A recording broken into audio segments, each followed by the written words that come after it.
안녕하세요, 아르마우직입니다. 지금은 타일 작업을 한참 하고 있습니다. 여기는 이제 저희가 짓고 있는 전원주택 현장인데요. 타일 작업을 하기 전에 방수 작업을 다 이제 마무리는 했습니다. 방수 작업이 뭐 1층 화장실은 크게 중요하진 않겠지만 2층보다는 중요하진 않겠죠. 2층에 이제 화장실 방수가 문제인데, 보시다시피 저희가 짓고 있는 집은 2층 집이고 2층에도 이제 화장실이 있습니다. 그래서 이제 2층 화장실 방수를 다 했는데, 저희가 주로 사용하는 방법은 한 방수층을 한 2겹에서 3겹을 정도, 한 3겹을 주는 거죠. 그래서 이제 핵심 방수층인 코어 방수층이 있고 이제 서브 방수층을 줘가지고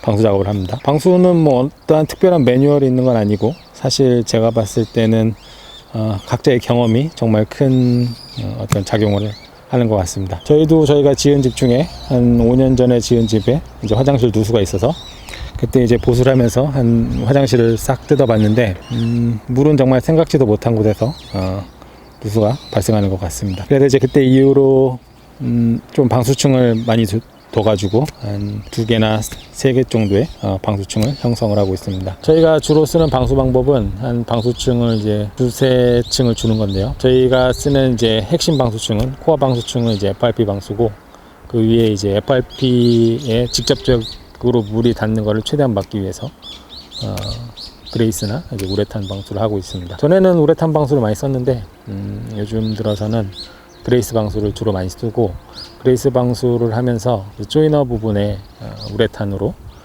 조이너 처리를 굉장히 잘해 줘야 되는데 우레탄으로 이제 한 3번 정도 덧칠을 해주면 좋을 것 같습니다. 우레탄은 한 번에 많이 붓는다고 좋은 건 아니고, 한번 바르고 또 바르고 또 바르고, 그렇게 여러 번 작업을 하는 게 훨씬 방수에는 좋은 방법입니다. 한 가지 더 말씀드리면, 저희가 이제 화장실에서 물이 셀 수 있는 몇몇 가지 부분이 있는데요. 그런 부속이 있는데 그런 부속들이 이제 중국산이 많다 보니까, 대부분 뭐 다 중국산이죠. 그런 부속에 크랙이 가게 되면 물이 한두 방울씩 떨어집니다. 지금 제 쪽으로, 마주보는 쪽으로 해가 지고 있어가지고 눈이 많이 부셔가지고 좀 이제 선글라스를 끼고 좀 이제 편안해졌습니다. 그래서 이제 대부분 저희가 이제 저희도 이제 화장실 누수돼서 하자 보수를 해본 경험이 있는데요.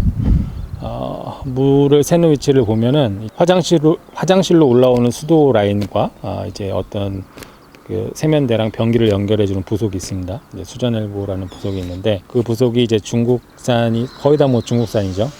그러다 보니 크랙이 가서 이제 물이 새는 경우가 있고, 아무리 꽉 조여도 부속이 불량이면 거기서 물이 이제 한두 방울씩 떨어집니다. 이렇게 돼서 이제 누수가 생기는 경우가 있는데, 그런 보수야 뭐 크게 어렵진 않고, 부속을 갈아주고, 혹시 뭐 부속이 안에 들어있으면 타일을 몇 장 뜯어내고 갈아주면 되는 거니까 그게 뭐 어려운 하자도 아니고, 그런 하자가 나면은 이 화장실 밑에 바로 물이 한두 방울씩 떨어지기 시작하면 금방 표가 납니다. 이 목조주택은 물이 떨어지면 그 자리만 금방 곰팡이가 피던지 그렇기 때문에, 물이 떨어지기 시작한 다음에는 문제가 있다는 것을 바로 알 수가 있습니다. 이제 좀 그런 부속에서 이제 하자 누수 되는 경우가 좀 있고, 그 다음 변기의 배관, 그리고 이제 세면대, 그리고 샤워실에 이제 물 빠지는 배관, 이제 다 쓴 그 더러운 물이 빠지는 그 배관에서 방수층과 좀 어떤 크랙이 가면은, 약간의 어떤 틈만 있어도, 정말 눈으로 보이지 않는 약간의 틈만 있어도 물방울이 떨어지니까 그런 부분에서 누수가 발생될 수가 있습니다. 근데 이제 그런 부분 같은 경우는 2층 화장실 바로 밑에 천장을 뜯어보면 배관 주위가 좀 젖어 있어요. 그러면 다시 2층으로 올라가서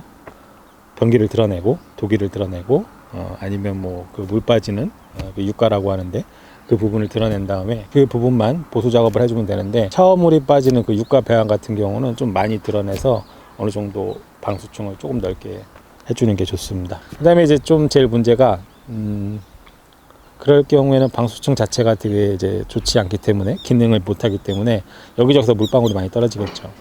그렇게 되면 이제 2층 화장실에서 물방울이 떨어지면 어차피 1층 천장을 뜯어보면 대충 어디가 문제인지 알 수가 있습니다. 그런 이제 문제가 발생이 되면 다시 2층에 올라가서 화장실의 독이나 뭐 어떤 세면대, 뭐 샤워 커튼, 파티션 이런 걸 싹 드러내고, 바닥 화장실을 싹 드러내고, 바닥에 이제 사물에도 드러내고, 방수층을 이제 새로 작업을 해야 되는데요. 막막하겠지만 저희가 한 서너 번 해봤는데 한 집에서만 그랬습니다. 한 번 누수가 생기면 그걸 잡는데 좀 많은 시간이 걸릴 수도 있습니다. 그럴 때 바닥만 하지 말고 바닥에서 벽 뭐 한 30cm 정도 같이 이제 벽 타일도 좀 드러내고 이렇게 그 벽까지 같이 방수 작업을 해준 다음에 방수층을 그 30cm 위까지 형성해 주는 게 좋습니다. 대부분 저희 경험에 보면은 한 그런 세 부분에서 화장실 누수가 많이 발생이 되고요. 배관에서 되는 문제는 이제 수도 배관에서 되는 문제는 크게 어렵지 않고 뭐 쉽게 손볼 수 있는 그런 거고, 이제 하수 배관이나 우수 배관 같은 경우는 좀 이제 드러내야 되는 그런 좀 손이 가는 이제 하자 보수 작업이고, 방수층 자체가 문제가 있는 경우는 조금 이제 전 거보다는 좀 많이 드러내고 작업할 양이 많은 그런 작업입니다. 화장실 방수 같은 경우는 한두 번의 누수 경험이 있으면 그 다음부터는 충분히 뭐 누수가 안 되게 작업을 할 수 있는 그런 어렵지 않은 그런 공정입니다.